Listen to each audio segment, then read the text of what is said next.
എല്ലാ വിദ്യാർത്ഥികൾക്കും പുതിയൊരു വീഡിയോയിലേക്ക് സ്വാഗതം. ഈ വർഷത്തെ +1 higher secondary, vocational higher secondary second allotment result നാളെ പ്രസിദ്ധീകരിക്കുന്നതാണ്.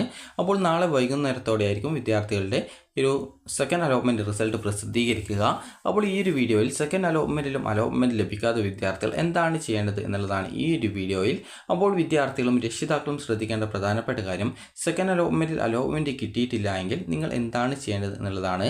കാരണം പല പാരൻസും ചോദിക്കുന്നതാണ് സെക്കൻഡ് അലോട്ട്മെൻറ്റിൽ, അതായത് ഫസ്റ്റ് അലോട്ട്മെൻറ്റിൽ ഇതുവരെ അലോട്ട്മെൻറ്റ് കിട്ടിയിട്ടില്ല, അതുപോലെ തന്നെ ഈ ഒരു സെക്കൻഡ് അലോട്ട്മെൻറ്റിലും അലോട്ട്മെൻറ്റ് കിട്ടിയിട്ടില്ല എങ്കിൽ സ്പോട്ട് അലോട്ട്മെൻറ്റിലാണോ പങ്കെടുക്കേണ്ടത് എന്നുള്ളത്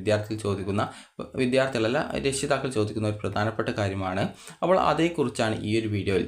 അപ്പോൾ വിദ്യാർത്ഥികൾ ശ്രദ്ധിക്കേണ്ടത്, സെക്കൻഡ് അലോട്ട്മെൻറ്റ് കിട്ടിയിട്ടില്ല എങ്കിൽ നിങ്ങൾ ചെയ്യേണ്ടത്, അത് മുഖ്യഘട്ടത്തിൽ 1, 2, 3 അലോട്ട്മെൻറ്റുകളാണുള്ളത്. അപ്പോൾ ഈ ഒരു സെക്കൻഡ് അലോട്ട്മെൻറ്റിൽ നിങ്ങൾക്ക് അലോട്ട്മെൻറ്റ് കിട്ടിയിട്ടില്ലെങ്കിൽ ഇവിടെ തേർഡ് അലോട്ട്മെൻറ്റ് നടത്തുന്നതായിരിക്കും. അപ്പോൾ ഈ ഒരു തേർഡ് അലോട്ട്മെൻറ്റിൽ നിങ്ങൾക്ക് അഡ്മിഷൻ ലഭിക്കാനുള്ള സാധ്യത ഉണ്ടാവും. ഈ ഒരു തേർഡ് അലോട്ട്മെൻറ്റിന് ശേഷം പിന്നീട് first supplementary allotment, second supplementary allotment, അതുപോലെ തന്നെ തേർഡ് സപ്ലിമെൻ്ററി ചില സമയങ്ങളിൽ ഉണ്ടാവാറുണ്ട്. തേർഡ് സപ്ലിമെൻ്ററി ഇല്ലെങ്കിൽ ഈ ഒരു സ്പോട്ട് അഡ്മിഷനാണ് ഉണ്ടായിരിക്കുക. അപ്പോൾ അതുകൊണ്ട് തന്നെ നിങ്ങൾ ശ്രദ്ധിക്കേണ്ടത്, നിങ്ങൾ ഈ ഒരു സെക്കൻഡ് അലോട്ട്മെൻറ്റ് കിട്ടിയിട്ടില്ല എന്ന് വിചാരിച്ച് സ്പോട്ട് അഡ്മിഷനൊന്നും പോയിട്ട് അപ്ലൈ ചെയ്യുകയില്ല. ആദ്യം ചെയ്യേണ്ടത് അടുത്ത തേർഡ് അലോട്ട്മെൻറ്റിന് വെയിറ്റ് ചെയ്യുക. അതിനുശേഷം പിന്നീട് അതിലും കിട്ടിയിട്ടില്ലെങ്കിൽ പിന്നീട് സപ്ലിമെൻ്ററി അലോട്ട്മെൻറ്റിൽ പുതുതായിട്ട് ഓപ്ഷനുകൾ വീണ്ടും നൽകുക. അതുപോലെ സെക്കൻഡ് സപ്ലിമെൻ്ററി അലോട്ട്മെൻറ്റിലും അത് ഫസ്റ്റിൽ കിട്ടിയില്ലെങ്കിൽ സെക്കൻഡ് സപ്ലിമെൻ്ററി അലോട്ട്മെൻറ്റിൽ പുതുതായിട്ട് വീണ്ടും ഓപ്ഷൻ കൊടുക്കുക. അതുപോലെ തേർഡ് സപ്ലിമെൻ്ററി ചില സമയങ്ങളിലാണ് ഉണ്ടാവാറുള്ളത്. അപ്പോൾ അതുണ്ടെങ്കിൽ അതിൽ അപ്ലൈ ചെയ്യുക. പിന്നീട് സ്പോട്ട് അഡ്മിഷനിൽ അപ്ലൈ ചെയ്ത് അങ്ങനെ അഡ്മിഷൻ നേടാവുന്നതാണ്. അല്ലാതെ ആദ്യം തന്നെ സെക്കൻഡ് അലോട്ട്മെൻറ്റ് കിട്ടിയിട്ടില്ല എന്ന് വിചാരിച്ച് നേരെ സ്പോട്ട് അഡ്മിഷന് കൊണ്ടുപോയിട്ട് അതിന് വെയിറ്റ് ചെയ്യുകയല്ല ചെയ്യേണ്ടത്. തേർഡ് അലോട്ട്മെൻറ്റ് റിസൾട്ട് നോക്കുക, അത് കിട്ടിയിട്ടില്ലെങ്കിൽ സപ്ലിമെൻ്ററി, പിന്നീട് സെക്കൻഡ് സപ്ലിമെൻ്ററി, അതിൽ പുതുതായിട്ട് ഓരോ സപ്ലിമെൻ്ററിയിലും ഓപ്ഷൻ കൊടുക്കേണ്ടതായിട്ടുണ്ടാവും. അതുപോലെ തന്നെ പിന്നീട് വരുന്നത് സ്പോട്ട് അഡ്മിഷൻ. ഏറ്റവും ലാസ്റ്റ് അഡ്മിഷൻ ക്ലോസ് ചെയ്യുന്ന സമയത്ത് മാത്രമാണ് സ്പോട്ട് അഡ്മിഷൻ നടത്തുന്നത്. അതുകൊണ്ട് തന്നെ പാരൻസും അതുപോലെ തന്നെ വിദ്യാർത്ഥികളും ശ്രദ്ധിക്കേണ്ടത്, സെക്കൻഡ് അലോട്ട്മെൻറ്റ് കിട്ടിയിട്ടില്ല എങ്കിൽ തേർഡ് അലോട്ട്മെൻറ്റുകളൊക്കെ വരുന്നുണ്ട്. അപ്പോൾ അതുകൊണ്ട് തന്നെ ഒട്ടും പേടിക്കേണ്ട യാതൊരുവിധ ആവശ്യമില്ല. സെക്കൻഡ് അലോട്ട്മെൻറ്റിൽ ഏകദേശം 69,000 സീറ്റാണ് ബാലൻസ് ആയിട്ട് സെക്കൻഡ് അലോട്ട്മെൻറ്റിലേക്കുള്ള അഡ്മിഷന് വേണ്ടി പരിഗണിക്കുന്നത്. അപ്പോൾ അതുകൊണ്ട് തന്നെ നിങ്ങൾ പേടിക്കേണ്ട യാതൊരുവിധ ആവശ്യമില്ല. കാരണം പല പാരൻസും ചോദിച്ച പ്രധാനപ്പെട്ട സംശയമായിരുന്നു, എൻ്റെ മകന് അല്ലെങ്കിൽ എൻ്റെ മകൾക്ക് ഇതുവരെ അലോട്ട്മെൻ്റ് ഒന്നും കിട്ടിയിട്ടില്ല, സെക്കൻഡ് അലോട്ട്മെൻറ്റിലോ തേർഡിലോ കിട്ടിയിട്ടില്ലെങ്കിൽ ഞാൻ നേരെ സ്പോട്ട് അഡ്മിഷനാണോ അപ്ലൈ ചെയ്യേണ്ടത് എന്നുള്ളത്. അപ്പോൾ അതുകൊണ്ടാണ് ഈ ഒരു കാര്യം പറയുന്നത്. അതായത് ഫസ്റ്റിന് ശേഷം സെക്കൻഡ് ഉണ്ട്, സെക്കൻഡിന് ശേഷം തേർഡ് അലോട്ട്മെൻറ്റ് ഉണ്ട്. തേർഡ് അലോട്ട്മെൻറ്റിൽ അലോട്ട്മെൻറ്റ് കിട്ടാത്ത വിദ്യാർത്ഥികൾക്ക്, അതായത് ഈ ഒരു മുഖ്യഘട്ടത്തിലാണ് ഈ ഒരു 3 അലോട്ട്മെൻറ്റുകൾ വരുന്നത്. അപ്പോൾ ഈ ഒരു 3 അലോട്ട്മെൻറ്റുകൾക്ക് ശേഷവും എവിടെയും അലോട്ട്മെൻറ്റ് കിട്ടാതിരിക്കുന്ന വിദ്യാർത്ഥികൾക്ക് സപ്ലിമെൻ്ററി ഘട്ടം 1, സപ്ലിമെൻ്ററി ഘട്ടം 2, അതായത് supplementary allotment 1, first supplementary, second supplementary, ഈ ഒരു രീതിയിൽ അലോട്ട്മെൻറ്റ് നടത്തും. അപ്പോൾ ആ ഒരു സമയത്ത് നിങ്ങൾ അതിന് ഓപ്ഷൻ കൊടുക്കണം. അതുപോലെ തന്നെ അതായത് അതിന് ലോഗിൻ ചെയ്ത ഓപ്ഷനുകൾ, പുതിയ ഓപ്ഷനുകൾ ഓരോ സപ്ലിമെൻ്ററിക്കും കൊടുക്കേണ്ടതായിട്ടുണ്ട്. കാരണം ഓരോ സമയത്ത് വേക്കൻസി പ്രസിദ്ധീകരിക്കും. അതിനനുസരിച്ച് നിങ്ങൾ ഓപ്ഷൻസ് കൊടുക്കുകയാണ് ചെയ്യേണ്ടി വരിക. അതുപോലെ തന്നെ അതായത് ഓരോ സപ്ലിമെൻ്ററിക്കും നിങ്ങൾ ആ സമയത്ത് ഓപ്ഷൻ കൊടുക്കേണ്ടതായിട്ട് വരുന്നതാണ്. മുഖ്യഘട്ടത്തിൽ അങ്ങനെയില്ല. ആദ്യം ഒരു ഓപ്ഷൻ കൊടുത്തു കഴിഞ്ഞാൽ 1, 2, 3 അലോട്ട്മെൻറ്റുകൾ വരികയാണ് ചെയ്യുക. അതിനുശേഷം നിങ്ങൾ സപ്ലിമെൻ്ററി ഘട്ടത്തിൽ, അത് തേർഡ് അലോട്ട്മെൻറ്റ് കിട്ടാത്ത സാഹചര്യത്തിൽ മാത്രം, അതായത് കിട്ടിയിട്ടുള്ള വിദ്യാർത്ഥികൾക്ക്, അതായത് ഈ ഒരു 1, 2, 3 അലോട്ട്മെൻറ്റുകളിൽ അലോട്ട്മെൻറ്റ് ലഭിച്ച വിദ്യാർത്ഥികൾക്ക് പിന്നീടുള്ള അതായത് സപ്ലിമെൻ്ററി ഘട്ടത്തിൽ പങ്കെടുക്കാൻ സാധിക്കുന്നതല്ല. അങ്ങനെയുള്ളവർക്ക് പിന്നീട് സ്കൂൾ കോഴ്സ് മാറണമെന്നുണ്ടെങ്കിൽ നിങ്ങൾക്ക് പിന്നീട് ട്രാൻസ്ഫറിന് അപേക്ഷിക്കുകയാണ് ചെയ്യേണ്ടി വരിക. അതുവരെ 1, 2, 3 അലോട്ട്മെൻറ്റുകളിൽ അലോട്ട്മെൻറ്റ് കിട്ടാത്ത വിദ്യാർത്ഥികൾക്ക് ഫസ്റ്റ് സപ്ലിമെൻ്ററി, സെക്കൻഡ് സപ്ലിമെൻ്ററി അലോട്ട്മെൻറ്റുകൾ എന്നിങ്ങനെ പറഞ്ഞുകൊണ്ട് അലോട്ട്മെൻറ്റുകൾ നടത്തുന്നതും അതിൽ നിങ്ങൾക്ക് പാർട്ടിസിപ്പേറ്റ് ചെയ്യാവുന്നതും അതിൽ അലോട്ട്മെൻറ്റ് കിട്ടിയാൽ അഡ്മിഷൻ നേടുകയും ചെയ്യാവുന്നതാണ്. അപ്പോൾ അങ്ങനെ അതിലും കിട്ടാത്ത വിദ്യാർത്ഥികൾ മാത്രമാണ്, അത് ഏറ്റവും അവസാനമാണ് സ്പോട്ട് അഡ്മിഷൻ നടത്തപ്പെടുന്നത്. അപ്പോൾ നിങ്ങൾക്ക് ഇതേക്കുറിച്ച് ഒരു ചെറിയൊരു ഐഡിയ കിട്ടിയെന്ന് വിചാരിക്കുന്നു. ഇനി വിദ്യാർത്ഥികൾക്ക് സെക്കൻഡ് അലോട്ട്മെൻറ്റിൽ ആർക്കൊക്കെയാണ് അലോട്ട്മെൻറ്റ് കിട്ടാതിരിക്കാനുള്ള സാധ്യത ഉള്ളത് എന്നുള്ള കാര്യം നമുക്ക് നോക്കാം. സെക്കൻഡ് അലോട്ട്മെൻറ്റിൽ പ്രധാനമായിട്ടും 2 വിഭാഗത്തിനായിരിക്കും അലോട്ട്മെൻറ്റ് കിട്ടാതിരിക്കാനുള്ള സാധ്യത. 2 അല്ല 3 വിഭാഗങ്ങൾക്കായിരിക്കും ഈ ഒരു അലോട്ട്മെൻറ്റ് കിട്ടാതിരിക്കാനുള്ള സാധ്യത ഉണ്ടാവുക.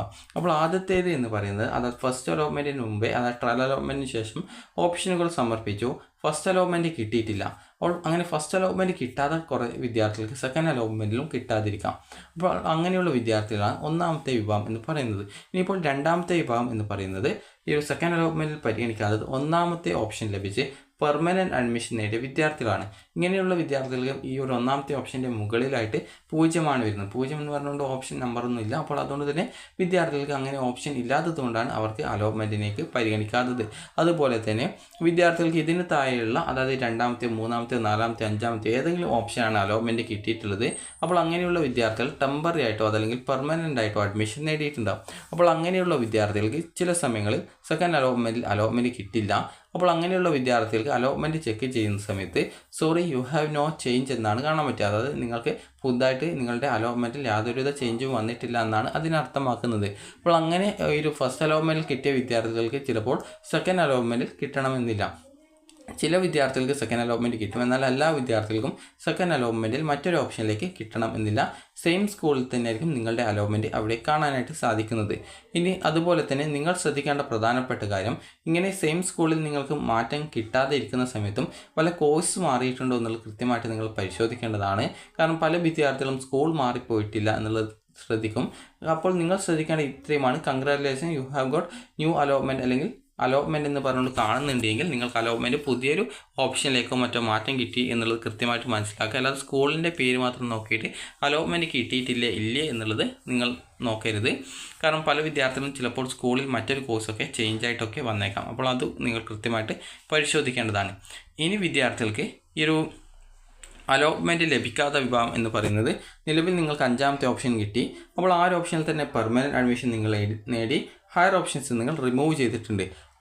അപ്പോൾ ഹയർ ഓപ്ഷൻ റിമൂവ് ചെയ്തതുകൊണ്ട് തന്നെ വേറെ ഓപ്ഷൻ ഇല്ലാത്തത് കാരണം ആ ഒരു 5ാമത്തെ ഓപ്ഷൻ അല്ലെങ്കിൽ ഏത് ഓപ്ഷനാണോ നിങ്ങൾ അവിടെ അഡ്മിഷൻ നേടി ഹയർ ഓപ്ഷൻ മുഴുവനായിട്ട് റിമൂവ് ചെയ്തത്. അപ്പോൾ അങ്ങനെയുള്ള വിദ്യാർത്ഥികൾക്കും ഈ ഒരു സെക്കൻഡ് അലോട്ട്മെൻറ്റ് കിട്ടുന്നതായിരിക്കില്ല. ഇനി വിദ്യാർത്ഥികൾ ശ്രദ്ധിക്കേണ്ട പ്രധാനപ്പെട്ട കാര്യം എന്ന് പറയുന്നത്, നിങ്ങൾക്കിപ്പോൾ ഏതെങ്കിലും ഒരു കോട്ടയിൽ, അതായത് ഒന്നിലധികം കോട്ടയിലായിരുന്നു ഫസ്റ്റ് അലോട്ട്മെൻറ്റ് കിട്ടിയതെന്ന് വിചാരിക്കാം. ഇപ്പോൾ ഒരു വിദ്യാർത്ഥിക്ക് മെറിറ്റ് കോട്ടയിൽ ഫസ്റ്റ് അലോട്ട്മെൻറ്റ് കിട്ടിയിട്ടുണ്ടായിരുന്നു, സ്പോർട്സ് കോട്ടയിൽ അലോട്ട്മെൻറ്റ് കിട്ടിയിട്ടുണ്ടായിരുന്നു, അതുപോലെ വൊക്കേഷണൽ ഹയർ സെക്കൻഡറി വിഭാഗത്തിലും അലോട്ട്മെൻറ്റ് കിട്ടിയിട്ടുണ്ടായിരുന്നു എന്ന് വിചാരിക്കാം. അപ്പോൾ ഇങ്ങനെയുള്ള വിദ്യാർത്ഥികൾക്ക്, അതായത് 3 വിഭാഗങ്ങളിലും അല്ലെങ്കിൽ ഒന്നിലധികം വിഭാഗങ്ങളിൽ നിങ്ങൾക്ക് അലോട്ട്മെൻറ്റ് ലഭിച്ചിട്ടുണ്ടായിരുന്നു എന്ന് വിചാരിക്കാം.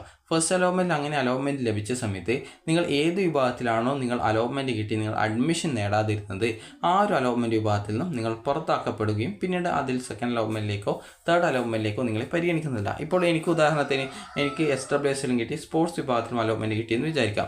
ഫസ്റ്റ് അലോട്ട്മെൻറ്റിൽ എനിക്ക് അലോട്ട്മെൻറ്റ് കിട്ടിയിട്ടുണ്ടായിരുന്നെങ്കിൽ ഞാൻ ഫസ്റ്റ് അലോട്ട്മെൻറ്റിൽ മെറിറ്റ് സീറ്റിൽ മാത്രമേ അഡ്മിഷൻ നേടിയിട്ടുള്ളൂ, സ്പോർട്സ് കോട്ടയിൽ ഞാൻ അഡ്മിഷൻ നേടിയിട്ടില്ല. അപ്പോൾ അങ്ങനെയെങ്കിൽ എനിക്ക് അവിടുത്തെ ആ ഒരു സീറ്റ് നഷ്ടപ്പെടുന്നതായിരിക്കും.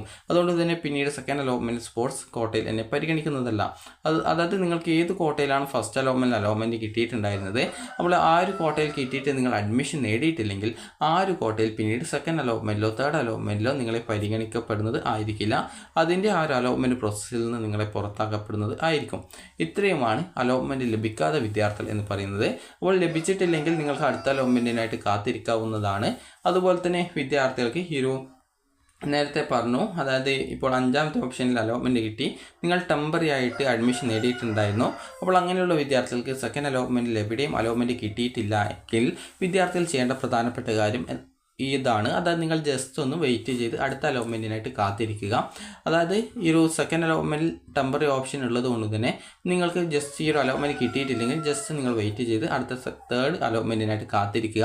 ഇനി അതല്ല നിങ്ങൾക്ക് നിലവിൽ ആ ഒരു ഫസ്റ്റ് അലോട്ട്മെൻറ്റ് കിട്ടിയ ആ ഒരു സ്കൂളിൽ തന്നെ നിങ്ങൾക്ക് പെർമനൻറ്റ് അഡ്മിഷൻ ആക്കണമെന്നുണ്ടെങ്കിൽ ഫീസും എടുത്ത് നിങ്ങളുടെ രക്ഷിതാവിനെയും കൂട്ടിയിട്ട് പോയിട്ട് നിങ്ങൾക്ക് ആ ഒരു അഡ്മിഷൻ പെർമനൻറ്റ് ആക്കണമെന്ന് പറഞ്ഞാൽ നിങ്ങൾക്ക് ആ ഒരു ഫീസും അതുപോലെ തന്നെ നിങ്ങളുടെ അഡ്മിഷനും കാര്യങ്ങളൊക്കെ ഈ ഒരു പെർമനൻറ്റ് വിഭാഗത്തിലേക്ക് മാറ്റുന്നതായിരിക്കും. അതിനുശേഷം നിങ്ങൾക്ക് ഹയർ ഓപ്ഷൻസ് റിമൂവ് ചെയ്ത് കൊടുക്കണമെങ്കിൽ ഹയർ ഓപ്ഷൻസ് ഇനി പരിഗണിക്കേണ്ടതില്ല എന്നാണെങ്കിൽ അതിനെ റിമൂവ് ചെയ്ത് കൊടുക്കാം. റിമൂവ് ചെയ്യേണ്ട, അവിടെ നിലനിർത്തുക തന്നെയാണ് ചെയ്യേണ്ടതെങ്കിൽ അങ്ങനെ തന്നെ നിലനിർത്തി അടുത്ത തേർഡ് അലോട്ട്മെൻറ്റിലും നിങ്ങൾക്ക് പാർട്ടിസിപ്പേറ്റ് ചെയ്യാൻ സാധിക്കുന്നതാണ്. അപ്പോൾ സെക്കൻഡ് അലോട്ട്മെൻറ്റിലും വിദ്യാർത്ഥികൾക്ക് ടെമ്പററി അഡ്മിഷൻ നേടാനുള്ള സൗകര്യം ലഭ്യമായിരിക്കും. അപ്പോൾ വിദ്യാർത്ഥികൾക്ക് ഈ ഒരു വീഡിയോ ഉപകാരപ്രദമായിട്ടുണ്ടെങ്കിൽ ലൈക്ക് ചെയ്യുക, ഷെയർ ചെയ്യുക. Thank you for watching.